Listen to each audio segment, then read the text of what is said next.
Hello guys, welcome to my blog channel. आज हमने भगवान शंकर का जो पूजन किया था उसका मैंने ब्लॉग बनाया। तो आप देखिए कि सर्वप्रथम सबसे पहले भगवान का मैंने जल अभिषेक किया है और इसके बाद दूध लेकर के गए थे जो भगवान को चढ़ाया है, क्योंकि हमारे यहाँ गाय लगती है तो गाय का दूध रहता है और हम इसी गाय के दूध से भगवान भोलेनाथ को अर्पित किए हैं। क्योंकि कहते हैं भगवान को दूध अर्पित करना चाहिए, थोड़ा भी हो लेकिन उसमें जल ना मिलाएं, दूध ही, केवल दूध से ही अभिषेक करना चाहिए। इसी तरह मैंने भगवान भोलेनाथ का पूजन किया है। शहद, गंगा जल, अक्षत, बेलपत्र सब कुछ था और भगवान की कृपा से उनके अभिषेक का मुझे अवसर प्राप्त होता है, क्योंकि सोमवार के दिन हम व्रत रहते हैं और भगवान की पूजा जो हो सकती है अपनी श्रद्धा से जितना हो सकता है उतना करते रहते हैं। हमारे यहाँ भोलेनाथ का वो शिवलिंग नहीं है, तो ये जो इस तरह के जो हमारे यहाँ पत्थर टाइप में जिसको हम भगवान मानते हैं और हम इनकी पूजा करते हैं, तो ये काफ़ी समय से हमारे यहाँ रखा हुआ है जिस पर हम लोग भगवान की पूजा करते रहते हैं। बेलपत्र चढ़ाएं, चंदन सब कुछ लगा करके। और इसके बाद हम पहले ही पूजा घर पर करके आए थे, जो कथा वथा पढ़ करके आए थे। वहाँ पे आरती करके भगवान की जो उनकी तस्वीर रखी हुई थी उसी जगह पर हम सोमवार को पूजा करके आते हैं, चंदन अच्छा जो धूप दीप करके और कहानी पढ़ते हैं। इसके बाद फिर भगवान का अभिषेक करने बाहर आते हैं। तो बेलपत्र, शमी पत्र, कमलगट्टे, जितना जो कुछ रहता है सब कुछ भगवान की प्रतिमाओं पे अर्पित कर देना चाहिए।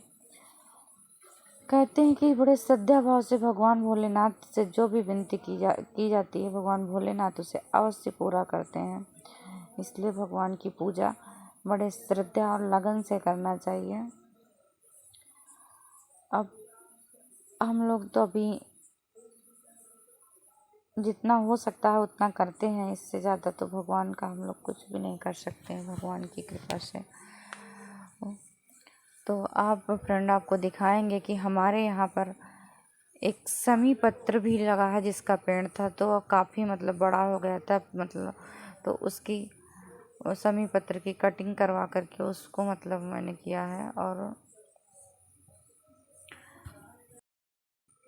तो फ्रेंड अभी हम चल के आपको शमी का पौधा दिखाते हैं। और ये देखिए कि हमारे यहाँ हरसिंगार का पौधा लगा हुआ था, उसमें बहुत छोटे छोटे फूल आए थे। अभी बहुत बड़ा पेड़ नहीं है, तो इसलिए हरसिंगार का पुष्प हो या आकड़े का पुष्प हो और या धतूरे का पुष्प हो और या सफ़ेद पुष्प, कोई भी सफ़ेद पुष्प हो जो भगवान शिव को अर्पित करने से भगवान शिव प्रसन्न होते हैं और मनवांछित फलों की प्राप्ति होती। इसके बाद भगवान को दीपक जलाना चाहिए और धूप भी दिखाना चाहिए और प्रभु की आरती करनी चाहिए, क्षमा मांगना चाहिए, जो भी गलती हो उनसे क्षमा मांगिए और उनसे प्रार्थना करनी चाहिए कि आपसे पूजा में जो भी त्रुटि हो उसको क्षमा करें।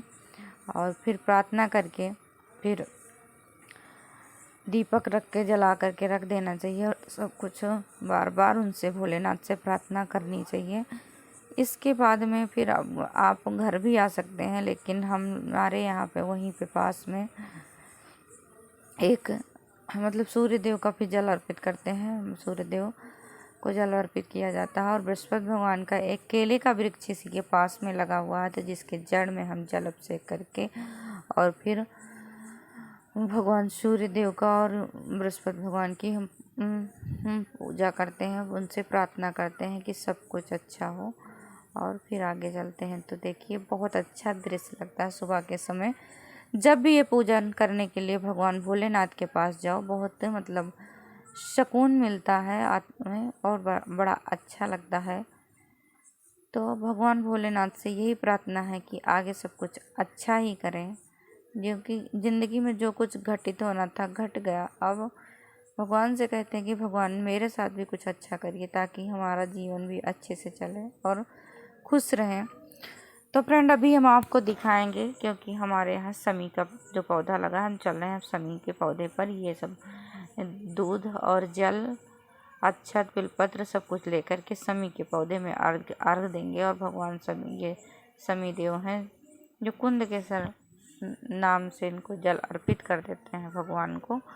और इसके बाद कहते हैं ना कि मंदिर में हो या तो किसी बेलपत्री के पौधे के नीचे जाना चाहिए या सोमवार व्रत तुलसी में अर्घ देना चाहिए। तो हमारे यहाँ बेलपत्र के पास तुलसी का भी पौधा लगा हुआ और ये बेलपत्र का वृक्ष है जो बहुत ही बड़ा हो गया है, बड़ा विशाल है। तो इस बार इसका अर्घा भी बनवा दिया गया है जो मतलब बहुत सुंदर लग रहा है। ये भगवान भोलेनाथ को यहीं पर नाम लेकर के इनको अर्घ देना चाहिए। तो फ्रेंड आप देखिए, तो इस अर्घ्य में जल देने के बाद मतलब हम वापस घर पर जाएंगे और वहाँ पर भी भगवान से प्रार्थना करके, और घर पर भी तुलसी का पौधा लगा हुआ वहाँ पर तुलसी में अर्घ देंगे। इसके बाद कॉलेज जाना है। तो फ्रेंड हमारा वीडियो अगर आपको अच्छा लगा हो तो लाइक करिए, सब्सक्राइब करिए और कमेंट करके ज़रूर बताइए।